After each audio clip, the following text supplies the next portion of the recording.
Good day, wonderful viewers. We're back today again. It's another wonderful episode of Impact Pod. We've promised you that we're going to bring you exciting things. And today we have another exciting guest in the house. It's a different segment we've never gone into before. Today we're going into sports. And today I would like to introduce to you our wonderful guest, Mr. Dami, right? Yes, sir. Dami Oseni, and is the owner of Mo Sports. Welcome to the show. Oh, it's nice. I'm happy to be here. Thank you guys for giving me the chance to be on here. It's a great podcast.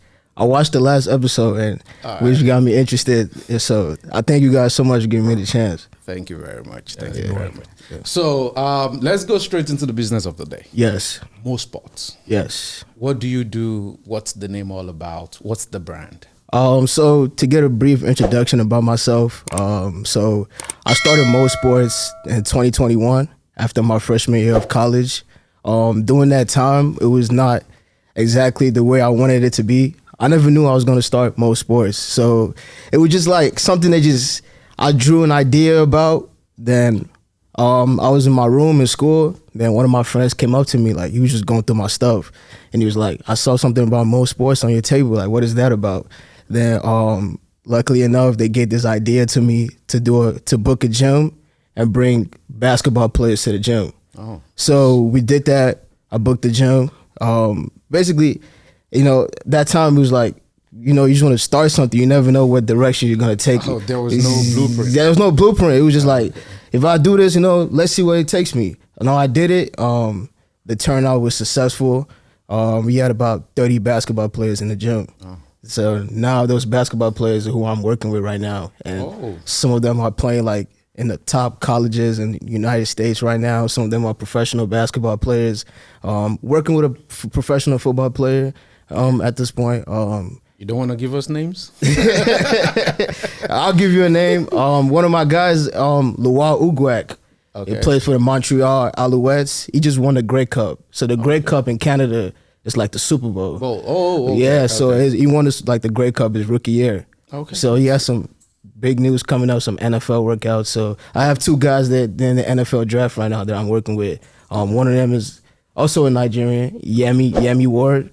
Okay. Plays football at St. Ambrose. Then AJ Harris at North Park. So the brief overall is we're a marketing agency. We work with athletes through branding, through deals with teams, and we do events as well in Chicago. A lot of events, and that's yeah. All right. So, in other words, you're trying to tell us you're more or less like a talent hunter, right? Yeah. I call myself. I'm like, people call me CEO, but I don't see myself as that. I see myself as like an opportunist. Like if I see something, I gotta get it. Because I look at myself like, we're not in this life for this, we don't know, like, God forbid, nothing happens to us. So we got to take any opportunity that we see and make the best use of it. Okay. Yeah. Okay. How long have you been in business? 2 years now, about to be 3 in June. Yeah, 3 years is coming up. Time flies. It does when you're making money. Yeah. Okay. That's a good one. I want to ask you this question. Yes. You don't really go out all the time, right? I don't. So how do you spot talent? Mm-hmm. How do you spot them? How do you have people who work for you who go out all the time? Or do you find time to just, get crashed into, people, games, places? Yeah. So my journey was a little bit different from others. So I play basketball. But I wasn't like the best player. You look like Oladipo so much. I get that a lot. I get that a lot. Yeah. So I play basketball. I wasn't the best player, but I was just the guy that people just like. Like I'll go to every other guys' games and I'll just be supporting. Then when they saw that I started my agency, some of the guys that I'm working with right now, I've known since we were kids. Like one of my guys, we're going to this game tomorrow. He plays at St. Thomas. His name is Raheem Anthony. I've known Raheem since we were like 10 years old. Now Raheem is like scoring 20 points every game. Yeah. So then other than that, yeah, I do go out to games. Like you said, I'm always at high school games, college games. Most people would see me at Chicago Bulls games all the time. Like basically see I live in the United Center, jokingly. So and other than that, we do events as well that other players are interested in coming out. So we just show them the idea of like what more sports is about. It's taking a lot out of me. I used to be the guy that would be out all night, but now I'm stay home. Like I'm tired, so it's just all about the process. If you're willing to sacrifice a lot to get where you want to be, you have to take that risk. Okay. Yeah, it's worth it. It's worth it. Do you have special sports you focused on, or are you into sports generally? Or this? I'm into sports generally. I grew up in a sports family. Like my great grandfather ran track back in the days. Then I have a cousin that's an NFL agent as well at one of the top agencies in the United States, nice. CAA. I've been sports all around. I had a soccer team last year.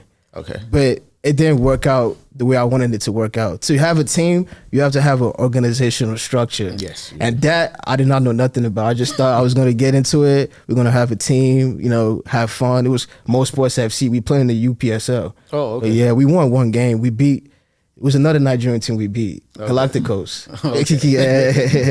So that as well, with that, what I went through with soccer, it just took my mind away from that. So mainly I just focus on basketball and football because that's been my main strength right now, and that's what's opened doors for me. Okay. Maybe down the line, I may find that one person that may want to invest in the soccer. So it's just all about building step by step. Don't rush it, because that's the way I was in the beginning. I was trying to rush it, blow up, but once life humbles you, you realize everything is just step by step. Yeah. Okay. All right. Yeah. What you do, you need a lot of trust to convince any talent you spot, right? Yeah. How do you build that trust between the talent and you, for them to trust you because they have to give you the chance to, manage the talent. They have to trust you. So how do you do that? The way I do that is like, some athletes, we live in a world now where it's social media. There's so much distractions. They have people texting them about stuff. If they have a bad game, they'll instantly, oh, this guy sucks. This right away. That's the new world we live in now. It's sad. Yeah. It's sad. They come for you. Yeah, they come for you right away. Like not even 2 minutes after the game, dirty text. So to build that trust, that relationship with them, it's just about their age and how I can relate to them. They see like, oh, he's around our age group. I can hang out with them. I can relate to what they have going on. I also go through my same issues the same way they're going through the same issues as well. So that they can be like, oh yeah, this guy, he's around my age, he's doing big things. I want to be a part of that. It's different for somebody like, no disrespect, like way older than them. They wouldn't understand that. Yeah. So that's the way I see it. It's like we're all in the same age group. We're able to understand each other. And I could go places that they want to go. Like if they want to go to the club, I could be there with them. Yeah. So it's just, I show love to every athlete. After a bad game, I'm texting them right away. I'm supporting them. Like hard times doesn't last. Another thing is, just by showing up. People see it as this money thing, but once you show up, an athlete can see that, oh, he shows up for me every time. Mm-hmm. And just having that relationship with them is very important, because you don't know in 10 years that one guy could sign a big contract and you might need his help. So you think about, oh, this is how he treated me 5 years ago. I'm not going to help you out. So just, but even they don't sign with you, just, showing love, that's the way I always approach my relationship with them. All right. As a Nigerian entrepreneur in the United States, what has been your major challenge with what you do? Oh, it's a lot. You see my face? Man, being a Nigerian entrepreneur is different because I'm 22 years old. So like my parents didn't, they don't envision this type of stuff that I'm doing right now. The main thing is you go to school, you become a doctor, a lawyer, engineer. Engineer. That's what we do. Yes. So basically, when I first told my mom about what I'm doing, at first, she didn't agree with it at first. She thought it would take time away from school. And I told her, I'm like, Mom, like, I know what I'm doing is going to take some time. I'm still in school at this time. I'm balancing school and this. That's why business at the same yeah. time. So I'm not always that person that's outside anymore. So, you know, I'm focused on two things as well. I'm graduating next year. So Oh, that's good. yeah. What's so your major? I'm sports management. Oh, that's good. Yeah. So What I'm do you expect him to study? Yoruba. Oh, it was hard. But as time went on, I was able to get the support from my family. Like my uncle, when I told him I was going to be on this podcast, he texted me like, watch YouTube. Go to this, learn how to talk, this and that. And I was just like, Uncle, relax. I got this. Then I told my mom too. So my mom, she came to my event that I did in June. That's what just like, you know, I was a soft came into me when I saw my mom walk in the gym at the event that I did, just sitting down, proud, recording. You know how Nigerian moms on their phones, recording, you know, taking pictures. You That's know, my son. Yeah. You know, it just takes time as Nigerian. It takes time for our parents to truly understand what we want to do. Okay. They have to see the result. I understand the reason why they have their criticism, because, you know, they don't want their kids to like just be doing anything. And I understand that part. You know, this is why I truly appreciate my family, my cousin as well. She just texted me good luck before I came on here. Yeah, so I have a huge support, my family, my friends, which is why I'm still going to today. Oh, that's good. Yeah. Okay. What you just said really touched my heart, because if you have the support of your family, that is inestimable, of any value. So I want to ask you this question. Why do you do what you do? You know, people do things for different reasons. Mm-hmm. Some people do it for money. Yeah, we know everybody wants money. Yeah, everybody wants money. Why do you do it? Because if you don't do it, there are many talents back home in Africa that are going to rot away. But why did you decide what you do? What motivates you to do it? Well, what motivates me to do it is just my love for it. That's one thing. And another thing was like the way I grew up, I was never the kid that got everything handed to him. I had to work for everything. Mm-hmm. My first year of high school, I didn't make the basketball team. And I saw how people laughed at me that day. You know, like, so the next year, I worked hard. I made the basketball team, but I didn't play. I didn't see the court the entire season. So the third year, did again. I saw the court. I was playing basketball, but I didn't have the confidence in myself because I kept thinking about previous years. Like, what would they think of me if I did this? Will coach accept me for? And every bad thing I did, I kept getting subbed out. So it was just like, then I transferred schools my last year of high school. I went to a new school, and the love of basketball just went away. I don't know what happened. I didn't love basketball anymore. Mm-hmm. I just gave up. I told the coach I quit. And the year I quit, they won their conference championship. So I was like, what is going on? I didn't really know what I was going to do myself. You know, I was in a tough spot. You know, I was just trying to find what I want to do. Then, you know, I just gravitated on sports. You know, I see kids like they just want an opportunity like myself.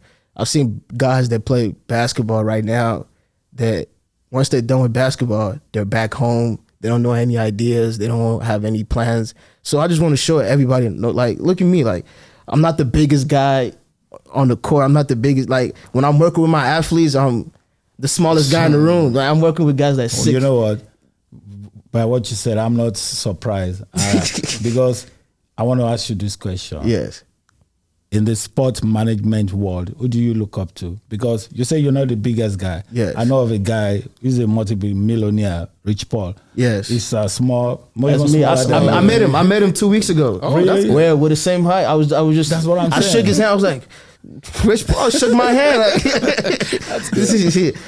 yeah. So I'm not the biggest guy in the room. So the reason why I still do, what I love to do, is I want to show people that there's other things you can do in the sports world. Mm-hmm. You could be a coach, manager, trainer, a fitness coach. You can be.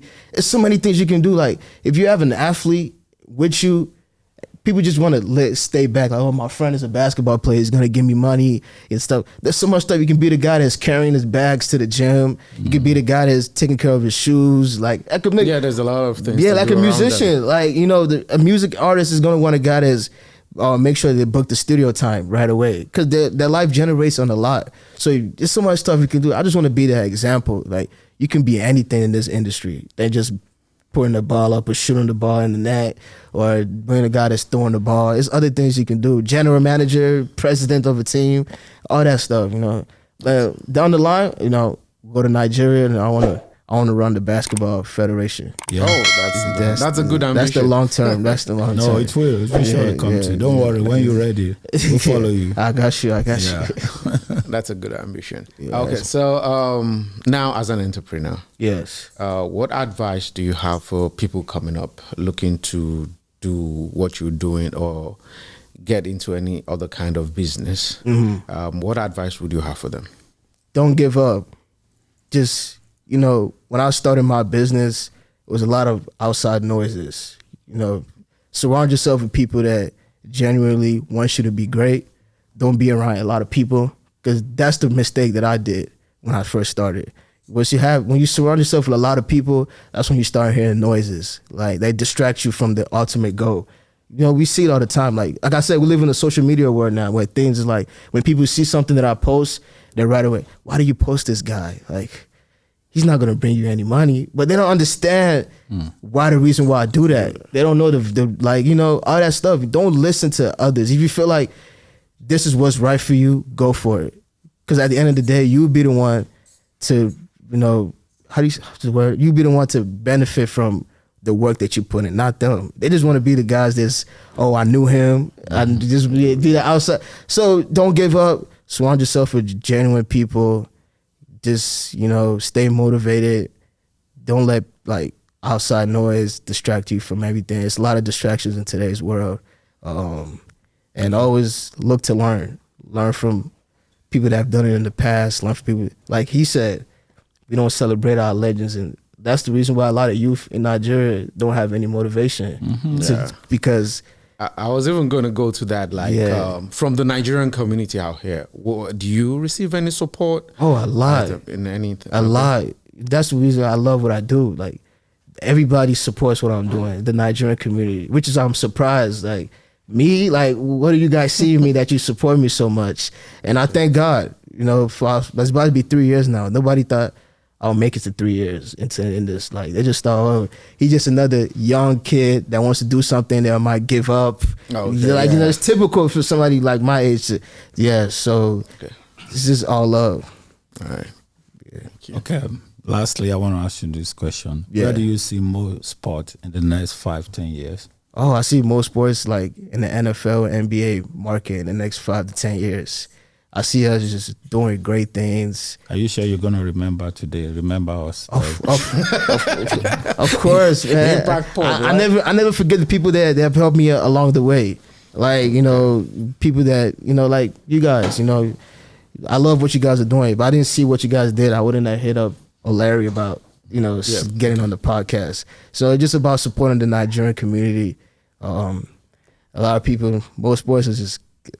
I told somebody, I'm like, in 2 years, I didn't think I would be in this position. Like, I go to Bulls games and there's a parking right there. I just go. For you? The tickets, I get tickets. I'm appreciative. I like to shout out Kerr Dang. Kerr Dang is Luol Deng's cousin. I know. Oh, really? I know Luol Deng very well. Yeah, Luol. Yeah. So I'm very close with their family, and they're the one that opened a lot of doors for me. And I'm appreciative. I don't step outside my boundaries. Shout out to all your fans. Not my fans, family. Shout out to my family, family, friends. Shout out to them. My brothers, my mom, my dad. It's just the beginning, and I'm always grateful. Thank you guys as well. You're very welcome. Yeah. A quick one: is there a meaning to Mo, or it's just? Oh, there's it's a meaning to Mo. You actually laugh. So I was in 7th grade and we were in the classroom. There's a new teacher. He got down to my name. He couldn't pronounce my name. So he was just like, I'll call you Mo. And I look forward to going back to the school and just showing him the name you gave me. Look what I'm doing with it now. Yeah. So he just gave me that name. And since then, before Mo Sports, I was just on this website that makes shoes. I just called it Mo 1.0. I've just been using Mo for everything, but I never thought it would be this today. Yeah, so you never know, man. Life is strange. Yeah. Thank you. Thank Thanks you for very coming. much for coming on the No, program. no problem. We had a very good time with you, and we're looking forward to getting you on the program again. Oh, of course. And we can share more ideas and time. Yeah, it's gonna be a lot more ideas by the time I come back again. Okay. Thank you very much. Yeah.